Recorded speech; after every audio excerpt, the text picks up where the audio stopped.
Parashá Vaetranã abre um ciclo de 7 semanas, Nahumo, de consolo. Consolai o meu povo. Esse consolo vem depois que completamos as 3 semanas de Tisha B'Av, que finalizou em Tisha B'Av, abrindo no dia 17 de Tamuz e finalizando os 21 dias no dia 9 de Av, que compreende os acontecimentos que marca e que tem marcado nos últimos 3.000 anos a história judaica, da forma como a severidade divina vem visitando as nossas imperfeições durante todo esse período. 17 de Tamuz é marcado com o Avodat Zará do bezerro de ouro que aconteceu no deserto, logo depois da revelação da leitura que tivemos da memória de Moshe Rabbeinu de Vaetranã, da visão, da percepção, da experiência que teve Israel do Sinai. Logo depois disso, Israel errou. Israel se equivocou na construção de um bezerro, que vai iniciar, muito embora com o perdão, com o caminho de volta sendo descoberto por Moshe Rabbeinu, que são os 13 atributos de misericórdia pelos quais nós obtemos o perdão de Deus, todas as vezes que achamos o caminho de volta, todas as vezes que nos arrependemos. Mas essa data fica como a mancha, de que serve para lembrar todas as vezes que cometermos e que cometermos todos esses mesmos erros, passando próximo da idolatria. A outra situação, 9 de Av, é marcado pelo mau relato dos espias. Os espias desanimaram o coração de uma nação que estava fortificada, preparada e muito bem acompanhada para conquistar a herança e a promessa que Deus havia dado e entregue a Israel. Isso fez com que reclamassem sem motivo. Isso fez com que chorassem sem motivo. Isso ficou na memória divina como um dia pelo qual Hashem traria motivos, e muitos motivos pelos quais poderíamos chorar. Agora, dessa vez, tendo esses motivos. Abraham, nosso pai, foi constituído, além da missão de ser o pai da nação sagrada, ele também foi constituído como pai de uma multidão de nações. Povos, além de Israel, surgem desse importante tronco, das raízes sagradas, também surgirão outros povos. Esses povos também se orientarão e serão iluminados pelos méritos desses patriarcas. Hashem diz assim: eu vou te constituir pai de uma multidão de nações.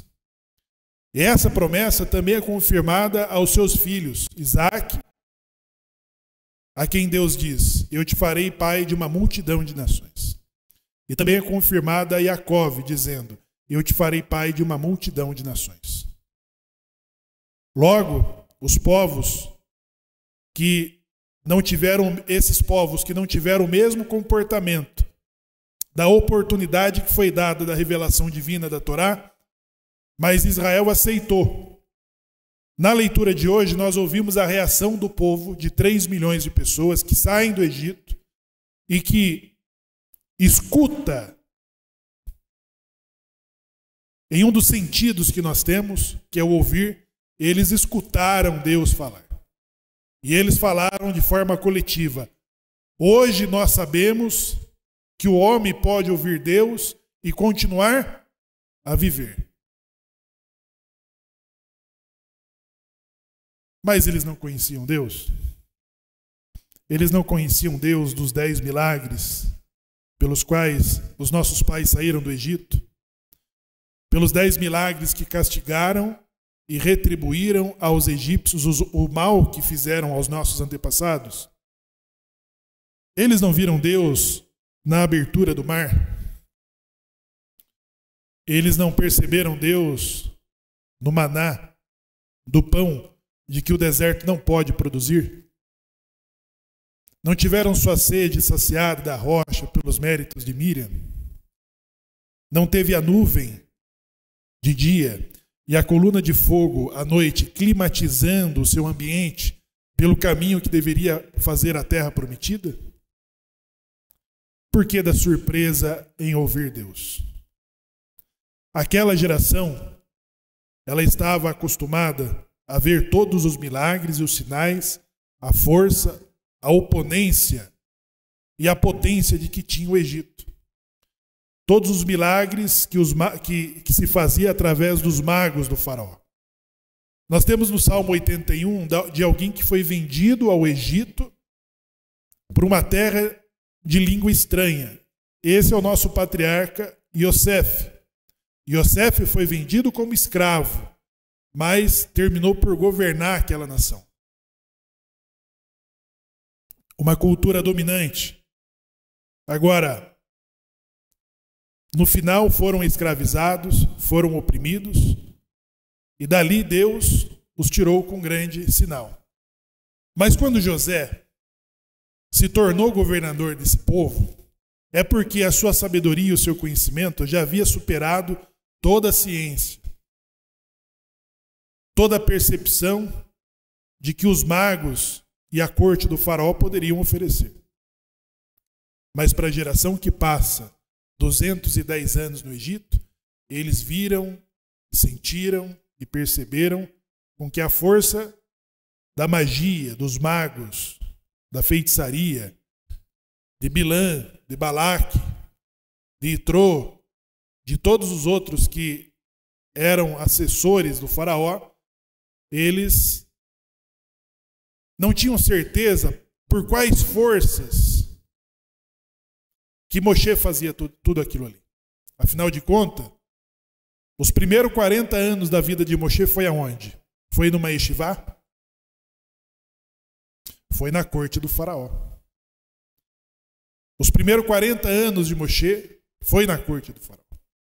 E os outros 40 anos foi em Midian, aonde também era idolatria. Qual força Moshe usa para nos distinguir dentre os egípcios? É Deus dos nossos pais ou é uma habilidade que ele desenvolveu na magia? É uma feitiçaria ou há um Deus? E se há um Deus, qual Deus? É o Deus dos nossos pais? Não havia certeza de quem operava através de Moshe, mesmo que sendo beneficiado por essas ações. Acontece que, no final de 50 dias depois da saída do Egito, Deus de Abraão, de Isaac e de Jacó se apresenta pessoalmente à coletividade judaica que sai do Egito. Ao demarcar o monte de 6 de Sivan, de Shavuot, que recebemos a outorga da Torá, Deus orienta da seguinte forma: demarca o monte para que nem o animal e nem o homem se aproxime. Oriente que todos os homens se santifiquem, se purifiquem e se afastem das suas esposas. E no terceiro dia aparecerei a vocês. E então, Moshe, você me perguntará e eu te responderei. Que é a experiência que nós tivemos da leitura, de que Moshe está usando a sua memória dessa experiência para uma geração que não viu. Há uma geração que nasceu no deserto e só soube desse acontecimento. Uma geração. E Moshe já estava falando do que estava acontecendo. E a reação do povo foi essa: como pode o homem ouvir Deus falar e continuar a viver? Porque além do sentido do ouvir, todos os outros tatos, todos os outros sentidos percebiam a reação da natureza, como o monte, as trevas, o fogo, a luz reagiam. Era uma experiência estrondosa, mas ao mesmo tempo trouxe a eles a revelação. Agora nós entendemos e não temos dúvida de quem está por trás de Moshe Rabbeinu. Agora nós temos a certeza que em todo momento nós estávamos sendo ajudados, salvos, guiados, orientados pelo Deus dos nossos pais, pelo Deus de Abraão, de Isaac e de Jacó. E agora, Moshe, fale tu conosco, porque não pode o homem ouvir a Deus e continuar a viver. Se nós ouvirmos a voz divina, todos nós morreremos. E Deus achou razoável, porque isso nada mais e nada menos foi do que a reação de temor. Temor é um dos sentidos que devemos acompanhar nessa relação com o sagrado. A relação do temor é aquela reserva que fica entre a amizade do amor, sabe? Aquela pessoa que você admira, aquela pessoa que você tem intimidade, que entre a amizade e a libertinagem, o que separa? O que separa a amizade? O respeito. E o respeito é o temor. Então essa é a reserva que nós precisamos ter para não tratar a nossa intimidade com Deus como se fôssemos amigos. E que chegando na sala nós colocamos os pés no sofá. Não. É uma amizade que nós tratamos de forma íntima, com a reserva de temor, de respeito, de alguém que nós admiramos, respeitamos, amamos, mas há um temor que ajuda a distinguir e clarear essa relação. Então, pessoal, Israel vai se tornar, dentre todos os povos, do quais Abraão foi constituído pai de uma multidão de nações. Uma multidão de nações vai ser distinguido em todas as falas do Taná de que Israel foi a nação distinta por quê? Por que Israel foi distinto? Porque Israel aceitou de forma incondicional as leis divinas de que já havia sido oferecida a todos os outros povos. Uma coisa de que as nações nunca poderão reclamar é de que Deus não ofertou o seu amor incondicional a ela. Porque qual é o amor que o mundo requer de Deus? E qual é o amor que Deus tinha para oferecer às nações?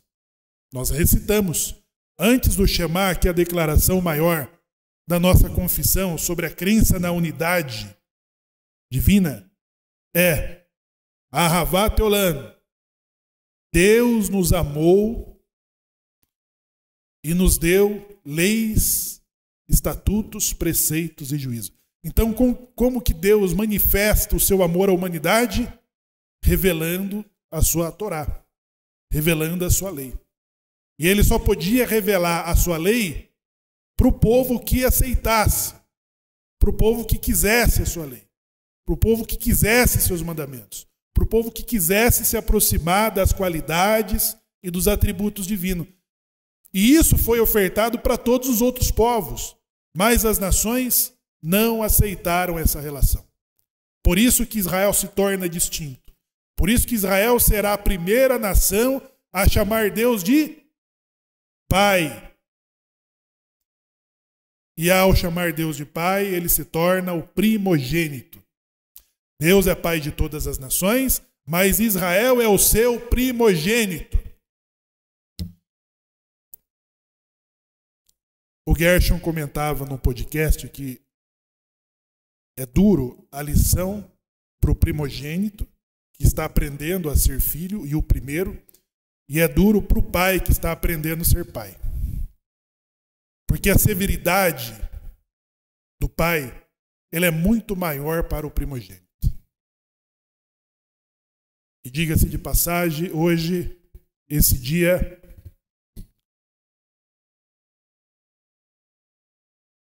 é marcado pelo falecimento do primogênito de Rebeca, Abrabanel. Silvio Santos, ele é a lembrança do decreto de 1492 que influenciou esse país.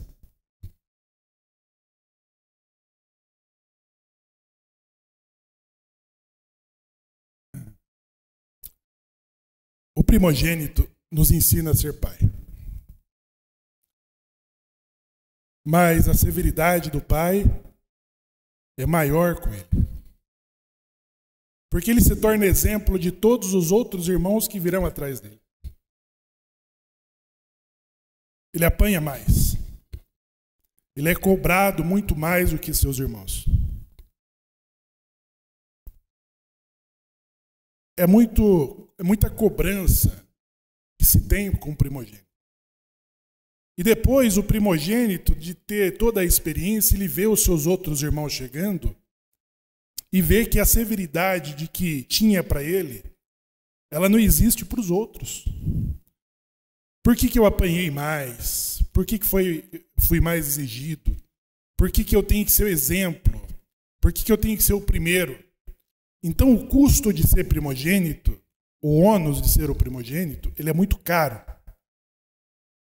E quando nós falamos consolai, duas vezes, quem que precisa ser consolado? Aquele que é punido com mais severidade. Aquele de quem se exige muito mais. E Israel foi, dentre todos os filhos de Abraão, que foi constituído como pai de uma multidão de nações, ele também se torna o exemplo das nações. Você vai ensinar os teus irmãos, você vai cuidar dos teus irmãos, você vai orientar os teus irmãos. Você será a nação sacerdotal, o povo escolhido, para que todos os povos aprendam de você. E aí, quando o primogênito erra, apanha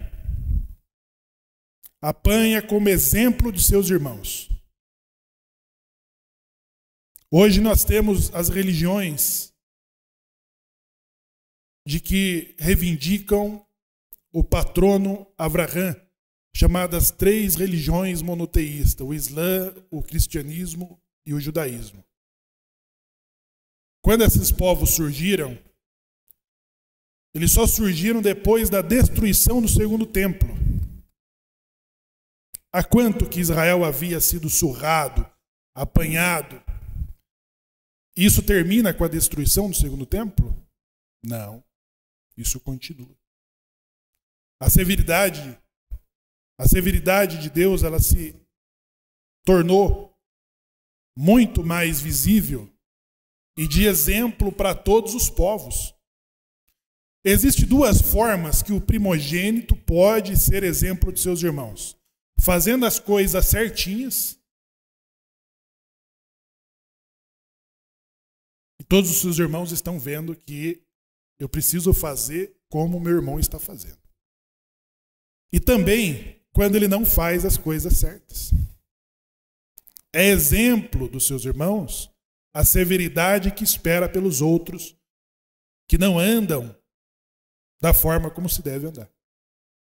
Então, consolai, narmo, só pode ser dito para alguém que sofreu mais do que devia, que não é a cobrança que um primogênito faz. É a cobrança que um primogênito faz. Por que eu apanhei mais do que eles? Por que o Senhor exige que eu seja Shomer Shabbat e ele deles não? Por que você o Senhor exige de mim sobre o que devo comer, e eles comem, escolhem do que quiserem comer.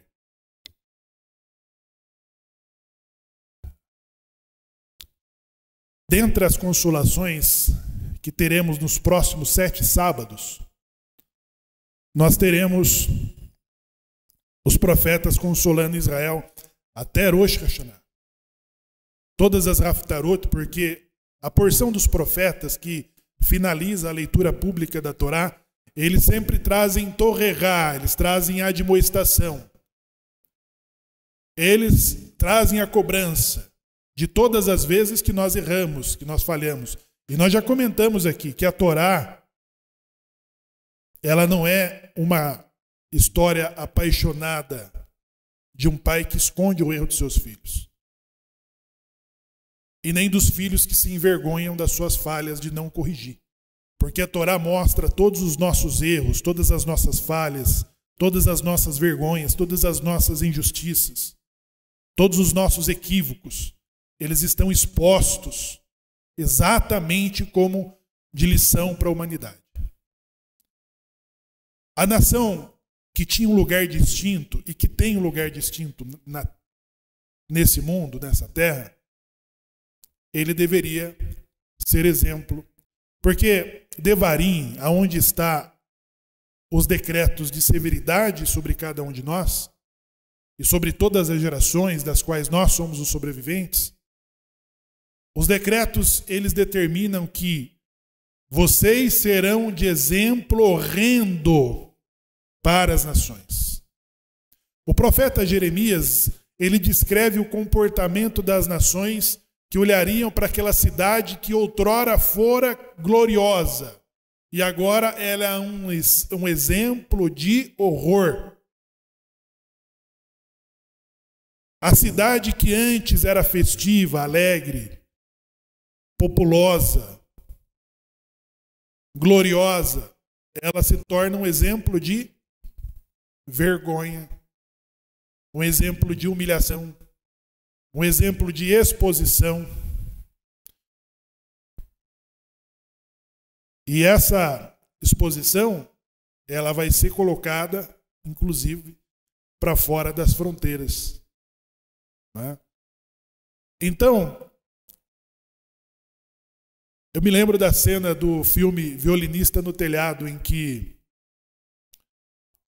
o Reb Tev, ele fala muito com Deus, ele diz assim: por que o Senhor nos escolheu? Porque nós. Por que o Senhor nos escolheu? Porque nós. E Anateca, que eles chacoalham o ombro e diz assim: nem é a nossa terra mesmo. Eles começam a se esforçar para desprezar a terra que está expulsando eles. Mas eles começam a lembrar de que a sinagoga está ali. Os seus sábios estavam ali. Seus filhos e netos estão ali. Os seus avós se formaram ali. Quem é que pode se apegar a uma terra da forma como os judeus se apegam para onde estão? O grande rabino francês vem a público 2 vezes no intervalo tão curto de dias e diz assim: os judeus da França precisam deixar a França. Aí depois o ministro israelense diz: os judeus franceses precisam sair de lá. E depois o mesmo rabino volta a falar: os judeus da França têm um período máximo de 10 anos para permanecerem ali. Porque a hostilidade, a dificuldade, ela vai se aumentando contra uma população. Sabe o que isso quer dizer? Por que judeus da Galute resistem tanto à diáspora, resistem tanto a aliar?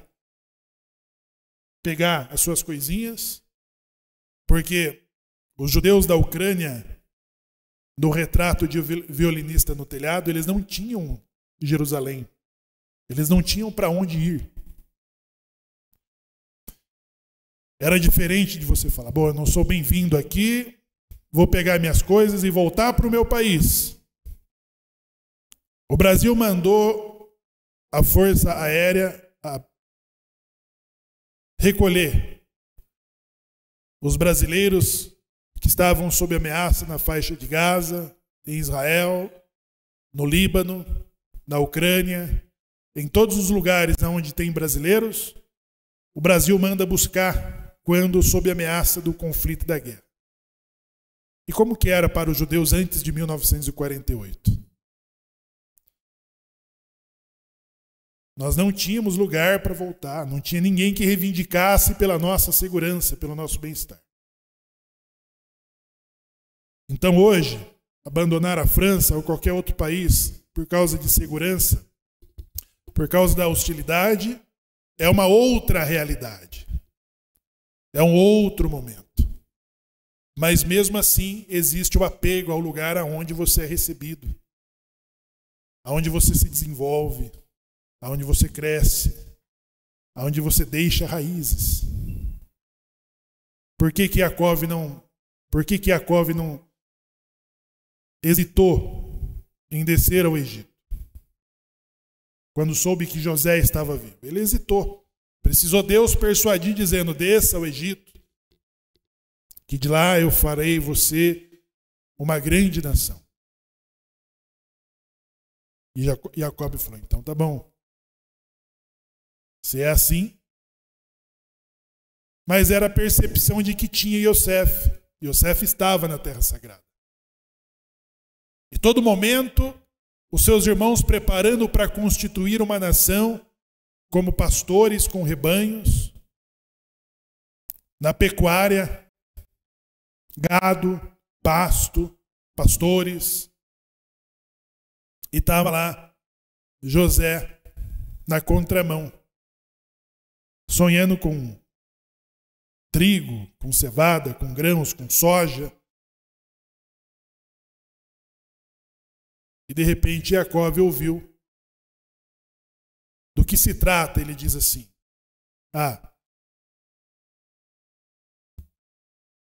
11 feixes se dobrará diante do meu. No outro momento, vi 11 estrelas, o sol e a lua se dobrando diante de mim. E o seu pai vai repreender dizendo, por um acaso você está se constituindo rei acima do teu pai, da tua mãe e dos teus irmãos? É isso? Esperamos para ver.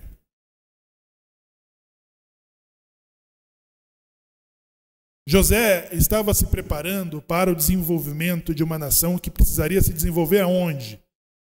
No lugar hostil. Porque as 12 tribos já estavam na Terra Sagrada e Jacob não queria sair dali.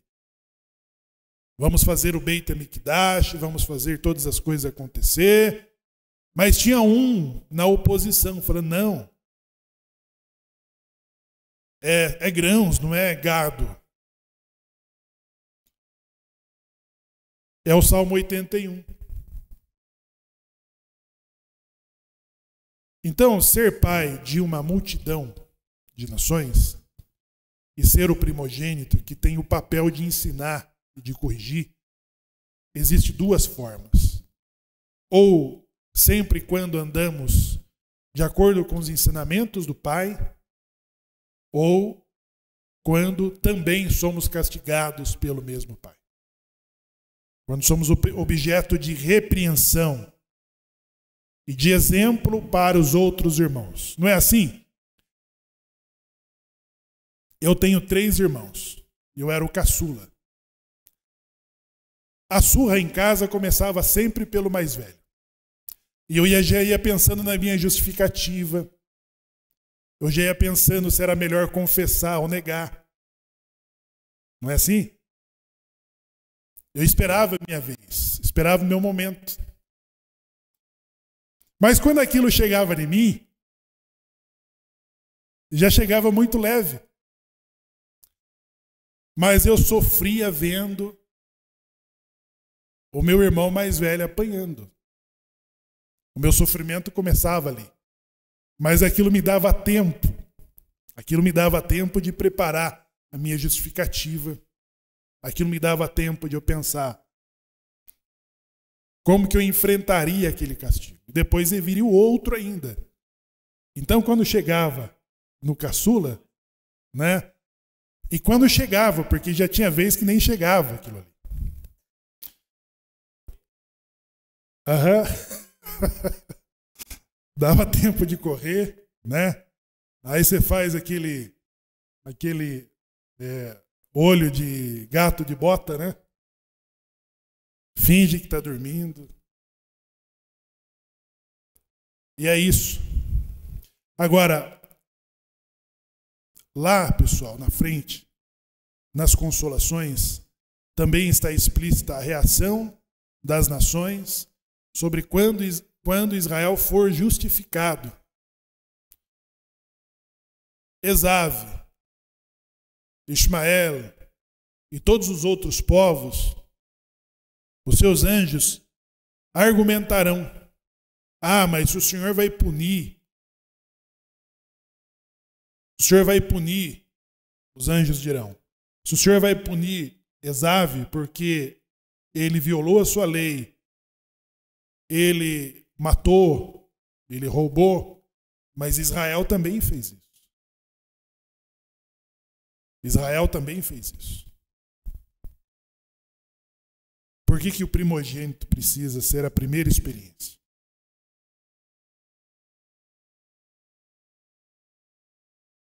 Eles foram mais do que castigados.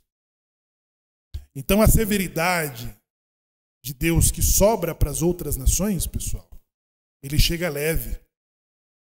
Por que Deus suporta a idolatria deles?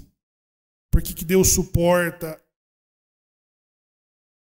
as aberrações, a violência, a guerra, as atrocidades? Porque o primeiro a ser castigado é Israel. A punição chega sempre nos mais velhos. E aí, os outros já sabem o exemplo. Os outros começam a entender essa severidade. O profeta Jeremias, quando ele conclui o livro de Lamentações, ele diz assim: nós já pagamos mais do que devíamos. Quando que você paga mais do que devia? Não é só para beber, não, né? A beber é uma experiência, que nós pagamos mais do que devíamos, né? Você compra um carro e paga 3. Isso é chegar lá no final e falar: pagamos mais do que devíamos. Mas é da severidade e dos castigos que Israel sofre. Então, os 2000 anos, pessoal, os 2000 anos que marca a destruição do segundo templo, ele começa a dar a todos os descendentes esse narmo, esse consolo.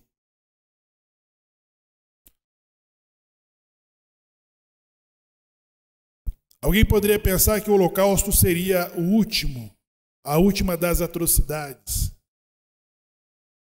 7 de outubro foi um holocausto israelense. Foi um prógros que nós sofremos. Terminamos de sofrer? Não, porque hoje Israel está na mira do Irã, do Hezbollah e de todo o eixo do mal que está se preparando para um ataque contra Israel. Terminou? Uma coisa é você sofrer para o lado de fora de casa e pensar: quando eu chegar em casa estarei seguro. E a outra coisa é quando você tem que defender a sua casa, que é o último reduto seguro que você tem de invasão. Então hoje, a nação judaica, os judeus da diáspora e judeus do exílio, tem a mesma experiência. Experiência de alta determinação. Se nós não sobrevivermos e não preservarmos, e não guardarmos, e não protegermos Israel, não há lugar no mundo seguro para nós. Não há lugar no mundo, durante esses 2000 anos, que Israel passou mais do que 100 anos sem ser molestado, expulso, massacrado, morto, com seus bens confiscados. Não há no mundo conhecido. Quando os judeus que foram convertidos na Espanha e depois os que não aceitaram a conversão foram expulsos, pararam em Portugal. Lá em Portugal foram convertidos à força. Os que resistiram à conversão na Espanha foram convertidos à força em Portugal. 1492 saem da Espanha. 1497, quantos anos depois? 5 anos. Convertidos à força por Dom Manuel. 1500, o que acontece no mundo?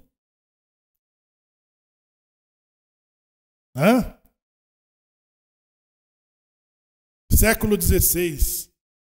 Qual que é a idade do Brasil? O que acontece em 1500? As Américas, a descoberta do Brasil. Agora, os bandeirantes e esses cristãos novos vê no Brasil o último reduto, pessoal. O Brasil é o último reduto para onde fugiram os judeus em busca do quê? Em busca de liberdade, em busca de paz.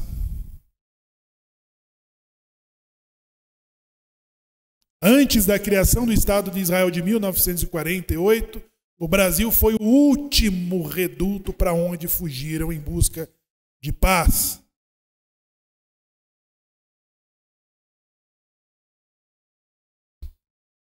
Nós temos aqui poesias dos rabinos na Espanha, 100 anos antes do decreto de 1492. Os judeus viveram na Espanha por 1400 anos. Eles sabiam só de longe o que eram os prongros, os massacres, as cruzadas, porque foi um período mais longo que permaneceu o judeu sefarade. 1400 anos. Era o maior reduto judaico da Europa, de toda a Europa e do mundo conhecido. A Espanha era a equivalência do número de judeus que hoje existe nos Estados Unidos, que é a mesma população de israelenses. 7 milhões de judeus em Israel, 7 milhões de judeus nos Estados Unidos. A Espanha foi esse reduto, foi o maior reduto judaico de toda a Europa. Foi a comunidade mais próspera. Depois das academias dos nossos sábios que saíram do Iraque, que saíram da Babilônia, elas foram instaladas aqui.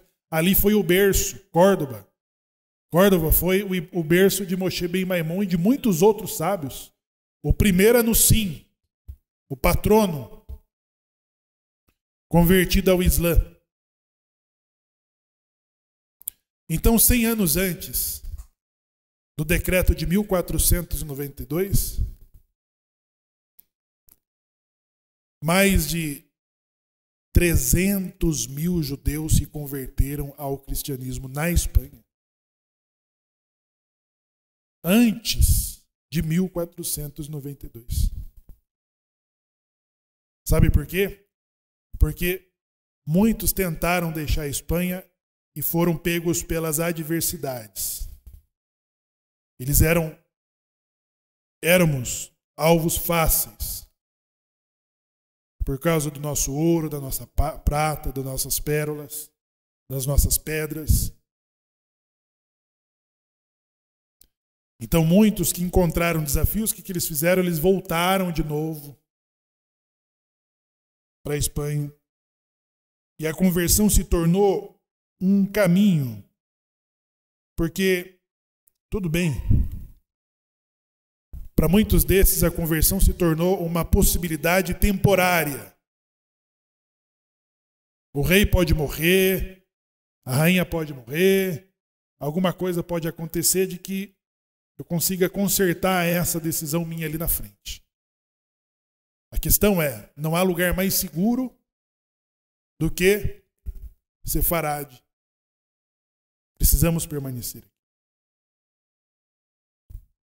Muitos sábios, pessoal.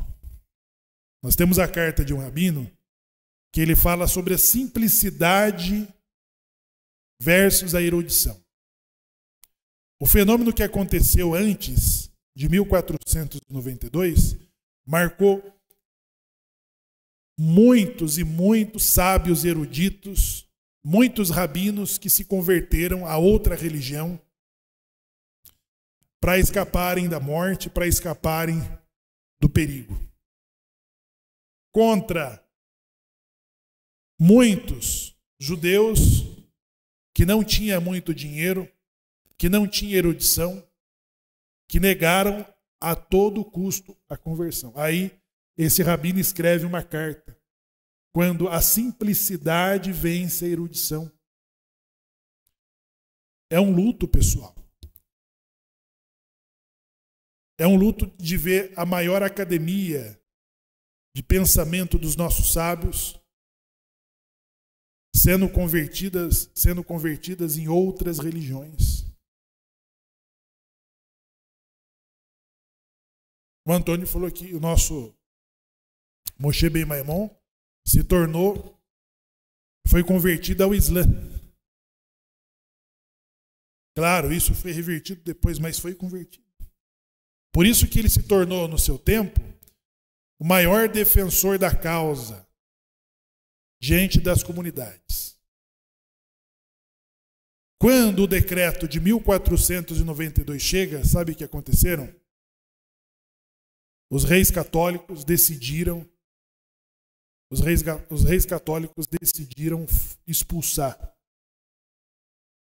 Agora, definitivamente, vamos expulsar todos os judeus que não aceitaram se converter. Esse decreto vem. E aí, comitivas e comitivas de judeus ilustres, de importantes comunidades na Espanha, eles vão recorrer à corte, oferecendo-lhe vantagens monetárias para a coroa espanhola, para não serem expulsos. Sabe qual foi a afirmação que o rei falou para os judeus de 1492? Falou assim: vocês serão expulsos, sabe por quê? Porque os teus irmãos, os cristãos novos, estão dizendo que eles só são hereges porque vocês influenciam eles mal. 9 anos antes de 1492, a Espanha implanta a Inquisição. E Torquemada, ele é o influente na corte dos reis católicos. 9 anos antes. E os inquéritos de todos os hereges, dos judeus antes convertidos, os relatos eram: por que você continua visitando a sinagoga? Por que você continua celebrando Pessa? Por que você foi fazer jejum do Yom Kippur? Todos tinham quase as mesmas respostas. Quais eram? Os nossos irmãos que não se converteram nos influenciam. Então a coroa entendeu que enquanto a presença judaica estivesse na Espanha, eles não teriam cristãos novos verdadeiros. E aí vem o decreto. A última tentativa foi do esforço de Dom Isaac Abravanel. Muitos dizem que ele é descendente direto de Davi e outros dizem ser ele descendente direto de Levi. Dom Isaac Abravanel reúne outros judeus ilustres e vai à corte dos reis católicos para o último pedido de clemência para não expulsão de 1492. Quando os reis e a sua corte estavam ouvindo Dom Isaac Abravanel, entra, de repente, com um crucifixo grande, Torquemada. E aí ele começa a vocerar dizendo: não ficarão aqui os judeus, a ponto de intimidar a corte, o rei, a rainha, para dar manutenção ao decreto que expulsava a comunidade judaica da Espanha. Por que isso é tão falado pelos nossos sábios como o Holocausto Ibérico, pessoal? O Holocausto Ibérico. Ele não é conhecido. Ele não está nas grades curriculares das escolas.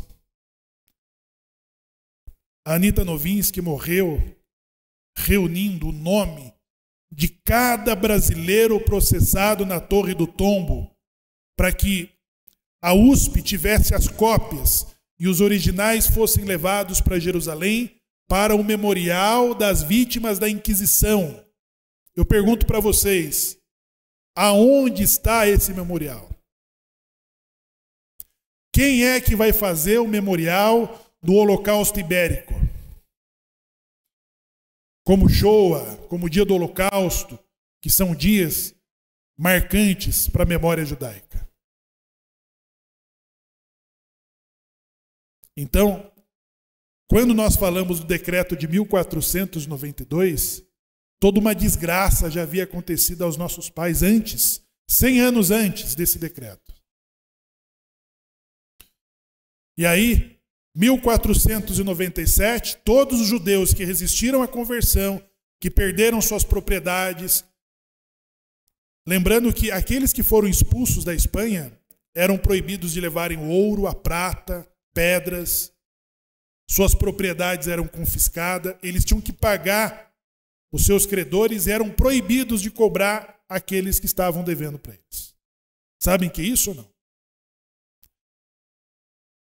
Eram esses judeus que financiavam as expedições na Inglaterra, da França, dos países colonizadores, Portugal. Eram eles. Era esse dinheiro que financiava todas essas expedições. Mas quando esses governos acumulavam suas dívidas, o que é mais fácil fazer? Pagar o credor ou matar o credor? E daí vem a palavra marrano, que quer dizer porcos ou porcos no espanhol. Porque o porco, pejorativamente, o judeu foi comparado em função da consideração dos cristãos velhos de que eles se enriqueciam às custas dos outros sem esforços nenhum. E que eles só passavam a ter valor depois, como diz o Xandão, não é? Só depois de morto. Por isso que a palavra marrano, ela se tornou forte. A Espanha decretou: vocês têm que pagar quem vocês estão devendo, antes de sair daqui. 3 meses. A expulsão. E para quem estiver devendo para vocês, vocês não poderão cobrar. As propriedades do Estado. E não poderão levar ouro, pedras, nada disso. Então, os outros 200.000 judeus que vão achar diferentes destinos, a maioria vai para onde? Vão para onde? Vão para Portugal, que serão muito bem recebidos por Dom Manuel. Mas 5 anos depois, só 5 anos depois, outro édito que vai dizer: todos os judeus precisam se converter ao catolicismo, e aqueles que não quiserem se converter ao catolicismo, eles poderão deixar o país nas caravelas que levarão vocês para Israel de volta. O que vocês acham que aconteceu? Hã? Já viu do ditado: ficou a ver navios? Hã? Ficou a ver navios era isso. No dia em que todos os judeus que decidiram pela não conversão e voltarem para Israel, financiado pelo governo português, ao embarcarem nas caravelas, o que estava esperando eles ali? a cruz e a espada. Foram convertidos à força, por uma força militar que obrigaram eles a entrarem nas águas e se batizarem. E os seus filhos, idade desse menino aqui, do Antônio, todas as crianças foram tomadas e embarcadas nessas caravelas e foram levadas para Cabo Verde, que é uma ilha na África, não habitada senão por feras e animais peçonhentos. Todas as crianças foram tomadas. Todas as crianças foram levadas, tomadas de seus pais. O pânico e o horror de Devarim 29 estava nos olhos de cada pai e de cada mãe, daqueles que se tornaram, pela espada, cristãos. Vocês entendem a importância do Brasil nessa altura, pessoal? O Brasil se tornou o último reduto para essa população de judeus que, junto com os bandeirantes, vieram para a exploração das riquezas. E não tem um ditado, os professores aqui, os professores de plantão também na internet, não tem um ditado que diz que Portugal mandou para o Brasil só bandidos, só o que não presta? Sabe por quê? Porque os cristãos novos tinham total desconfiança dos cristãos, os cristãos velhos tinham total desconfiança dos cristãos novos. Espionavam, investigavam, com dois interesses: segregação e apropriação. Então, todos os que vieram para o Brasil, e aí o escritor Sérgio Buarque de Holanda diz o seguinte, que para cada 4 portugueses, 4 dos que vieram para o Brasil, colônia, 3 eram cristãos novos. Depois nós temos a imigração da colônia holandesa em Pernambuco, em Alagoas.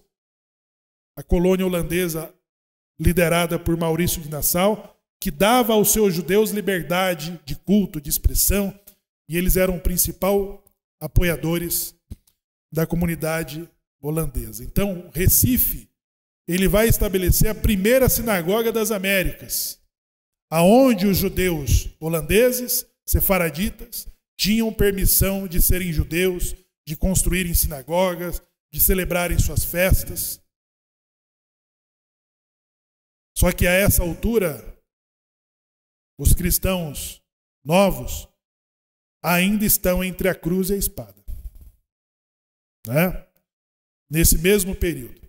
Então isso explica por que o Brasil tem mais de 70 milhões de brasileiros que têm suas origens judaicas, de todas essas imigrações. Depois a corte de D. João,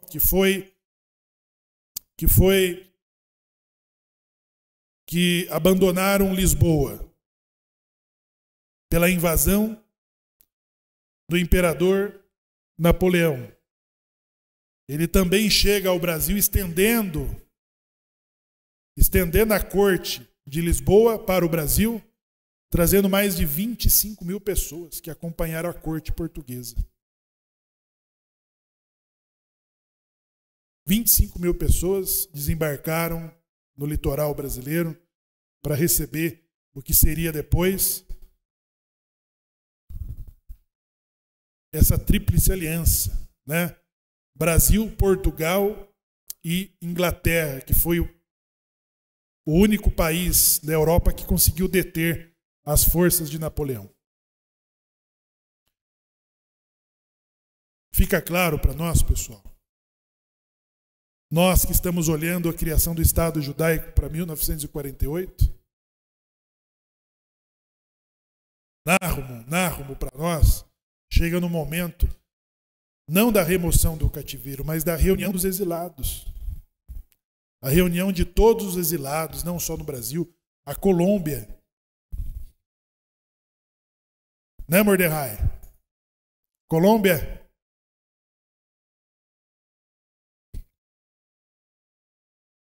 A Colômbia, a Bolívia, esses países Quando nós pensávamos que o movimento Anunciem era pioneiro nas Américas, não é. Isso já está muito desenvolvido. Inclusive, nesses países já tem comunidades emergentes reconhecidas pelo Estado de Israel. Como na Ásia. Tem comunidades nessas regiões que existem há mais de 100 anos. Nós não somos os pioneiros. Em 1970, a Anita Novinsky já estava debruçada aos processos da Torre do Tombo para entender quantos brasileiros foram vítimas dos processos inquisitórios. Nós tivemos um tribunal internacional para julgar brasileiros sobre crime de heresia, sobre prática judaizante. Parece que somos acostumados a serem levados aos tribunais internacionais. Hoje o Itamaraty leva Israel aos tribunais internacionais por crime de genocídio. É a acusação dos povos.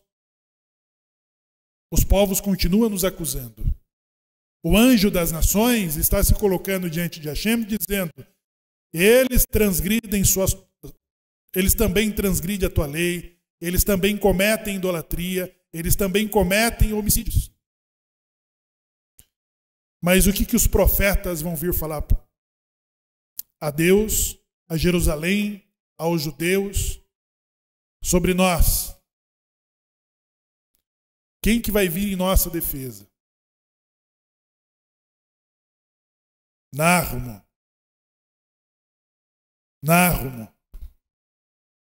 O profeta Jeremias diz: nós já pagamos mais do que devíamos.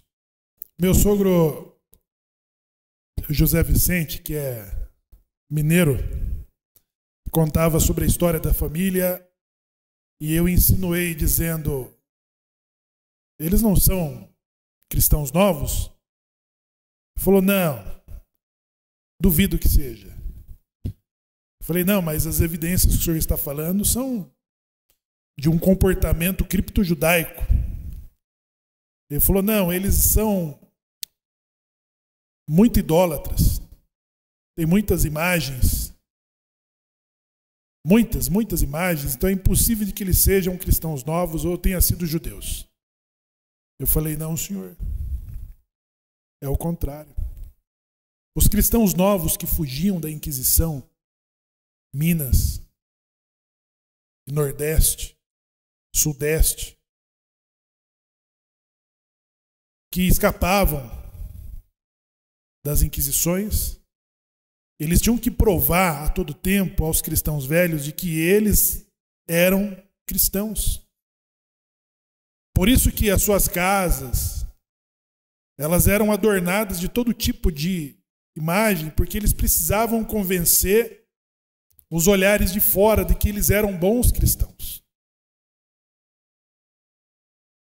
E esse, pessoal, foi um decreto, o último decreto. Foi o último e o pior de todos os decretos impostos a nós. Que foi lá, visto que vocês me provocaram ciúme com aquilo que não era Deus, eu vos provocarei ciúme com aquilo que não é povo. Esave esteve na destruição do primeiro e do segundo templo. Edom, no Salmo 137, ele é lembrado porque ele apontava para aqueles que conseguiram se esconder, que conseguiram fugir.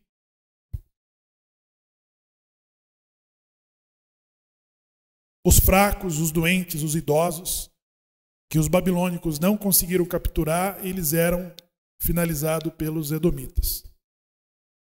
E Roma foi o autor da destruição do segundo templo, para depois se tornar a segunda religião mais importante.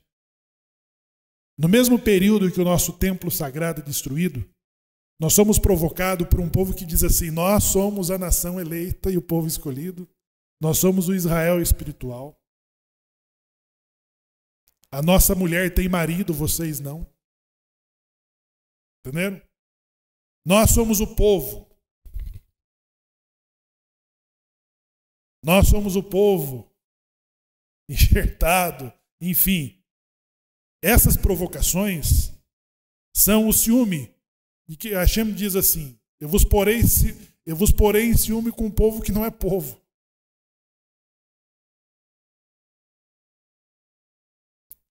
E lá, aonde espalharei vocês, serão obrigados a servirem deuses de pau e deuses de pedra.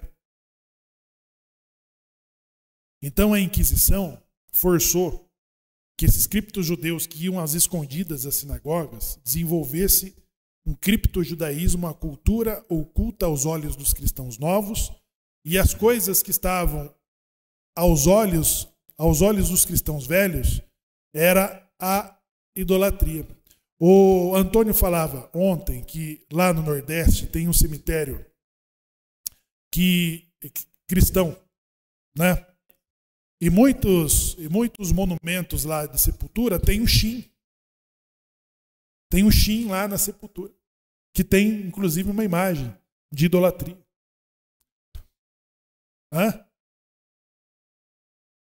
Tem as imagens da idolatria e tem o Shin em algum lugar lá do monumento da sepultura. Você sabe o que é isso? É uma anulação judaica, é uma anulação cripto-judaica da idolatria. É o que era colocado, o que ainda existe, os oratórios, em muitas regiões no Nordeste ainda existem, em muitas regiões de Minas ainda existem, o Shin, que está lá no oratório onde tem uma imagem proibida ao judeu, está o Shin. O que serve o Shin? O Shin é o poder da anulação. Quando tem o Shin, todo cristão novo, todo cripto-judeu que passava por ali, ele anulava a idolatria com a reza. Nesta casa eu entro, nesta casa eu rezo, mas nem Deus de pau e nem Deus de pedra eu sirvo. Mas o cristão velho que passa por ali não entende, não sabe nada o que significa aquele rabisco. A letra dos antigos, né? Então, sim, a multiplicidade de imagens católicas que mineiros e nordestinos mantêm em suas casas, ele nada mais é do que uma forma cripto-judaica de ainda convencer os cristãos velhos de que são cristãos, mantendo uma cultura cripto-judaica.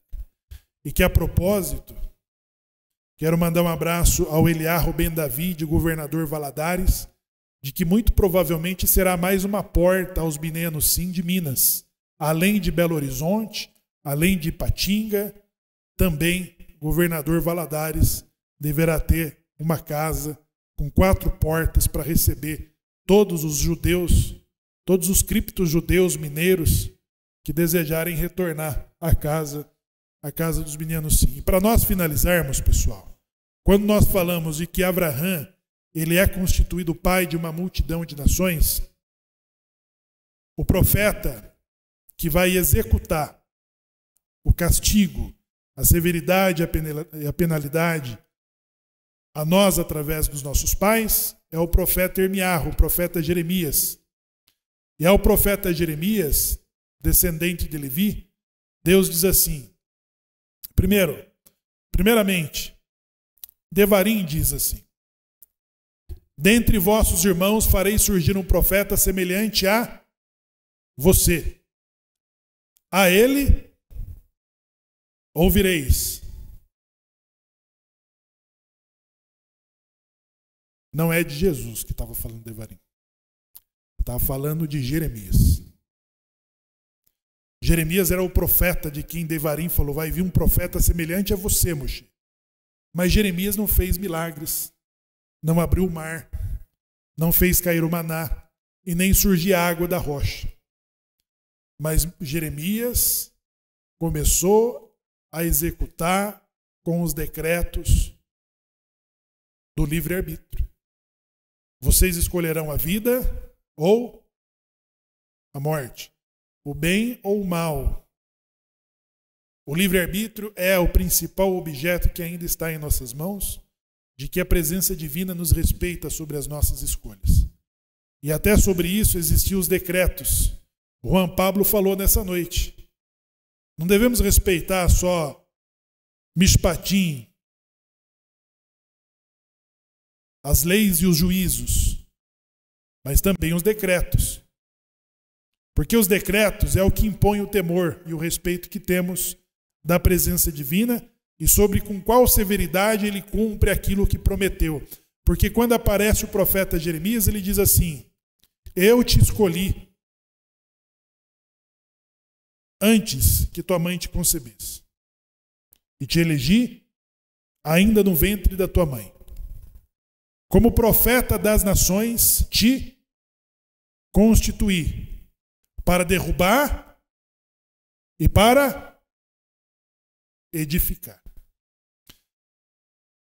Antes do profeta Jeremias, nós tínhamos os profetas que falavam com a casa de Israel.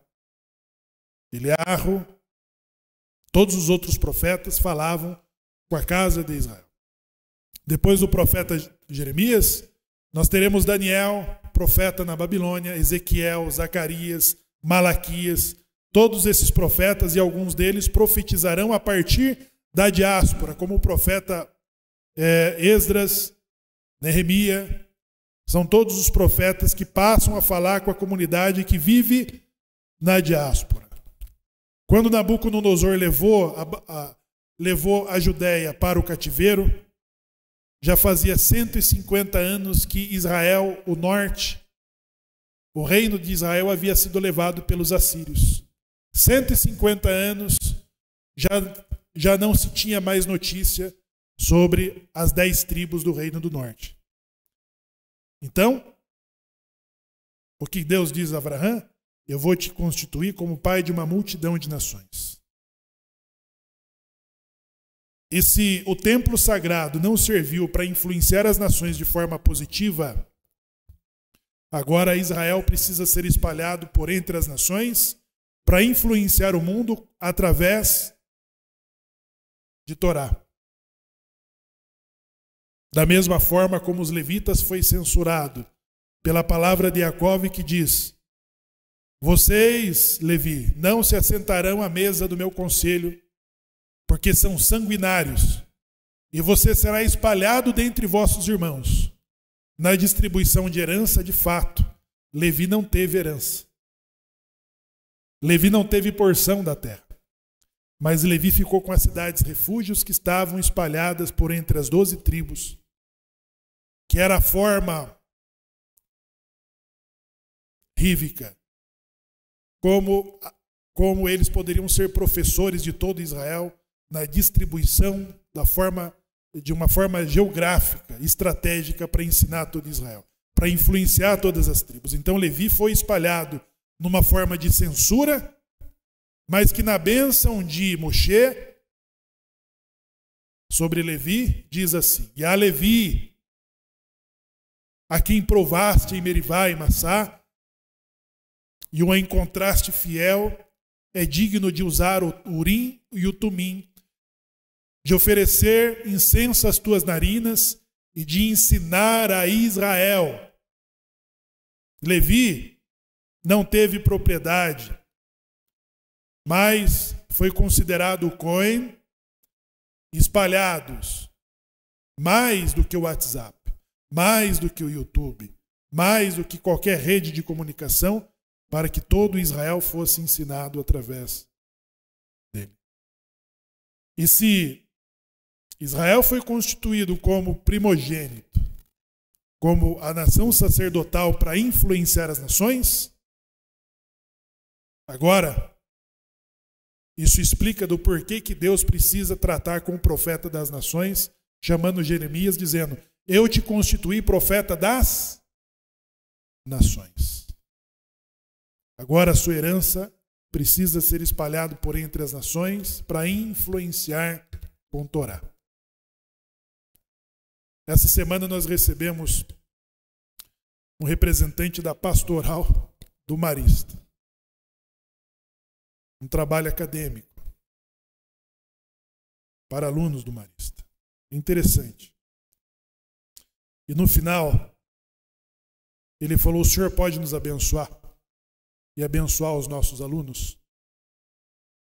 Na Idade Média, pessoal, na Idade Média, os lavradores, quando iam plantar ou iam colher, eles chamavam às escondidas os rabinos para abençoar a sua produção. Isso está nos registros da igreja. Chamavam sábios, pessoas de que tinham confiança, para abençoarem seus negócios, para abençoarem sua produção. E aí, quando ele me pediu isso, nessa semana, eu pensei,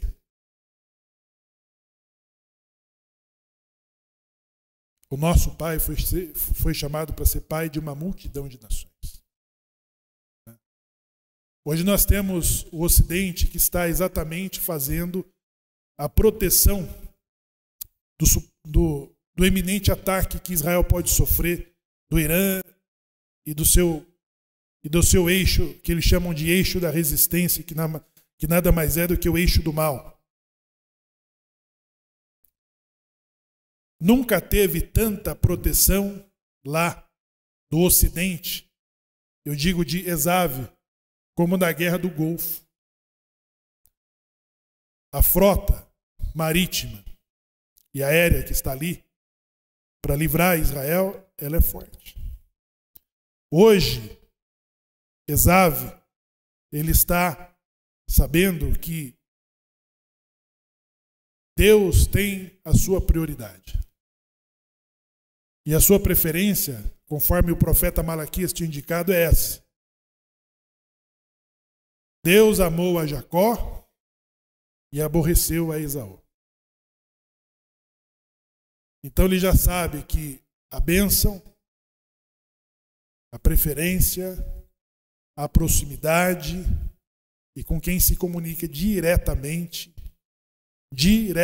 Por isso que nós temos a proibição, é por isso que nós, judeus, você, judeu, é proibido tratar, orar, rezar, louvar a Deus usando qualquer tipo de intermediação. Para nós, judeus, é uma idolatria gravíssima. Mas não para os outros. Entendeu? É muito importante. Por quê? Deus falou conosco do Sinai, falou aos nossos ouvidos, mostrou os seus sinais. E por isso, dessa apresentação pessoal, Deus se apresentou pessoalmente ao seu povo. E é só por isso que torna-se grave as nossas idolatrias. Nós podemos falar diretamente com os céus. Nós falamos diretamente com Deus. Mesmo quando ele está irado, nós tratamos diretamente com ele. Por isso, quando ele pediu, nos dê a sua bênção e abençoe os nossos alunos, eu abençoei com a bênção que ensinou nosso pai Jacó. Efraim foi espalhado entre as nações 150 anos antes de Israel, de Judá. Efraim foi condenado e foi levado à sua diáspora pela sua idolatria. Mas quando nosso pai nos ensinou a abençoar, ele diz assim: que Deus te faça como Efraim e Manassés. Porque agora Hashem está reunindo os cativos. E depois de reunir os judeus, ele também vai reunir os da casa de Israel, dizendo: escreva pela casa de Davi, pela casa de Judá e seus irmãos. E no outro escreva para a casa de Efraim e seus irmãos. Una-os. E o profeta Ezequiel pergunta: o que significa? Nunca mais brigarão. Serão uma só casa e sobre eles porei um só pastor, o descendente de Davi. Então, pessoal, nós estamos no período da Geulá, no período da reunião dos povos. Na reunião, como diz o Gershon, é o momento de reunir todos aqueles que são sobreviventes da Inquisição, que são sobreviventes das fogueiras, que são sobreviventes do Holocausto Ibérico, a retornar livre a entrar nas nossas casas de oração sem o perigo de sermos denunciados, de sermos presos, porque é o momento do nosso retorno, é o momento de nós retornarmos. E se não for você, vai ser o seu filho, vai ser o seu neto, sua neta. Mas acontece que quando nós tomamos a coragem de retornar, nós pavimentamos o caminho para os nossos descendentes retornarem. Pavimentamos o caminho para os nossos filhos, para os nossos netos,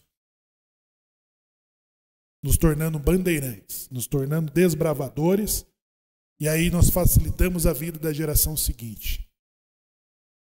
É muito interessante famílias que dizem assim: eu tenho filhos que nasceram dentro desse contexto. Não nasceram sob a influência da que eu nasci. É isso, pessoal. Nós estamos melhorando o mundo a partir da coragem, da decisão do nosso retorno. Não é? Então, um Shabat como esse, Nahum, eles têm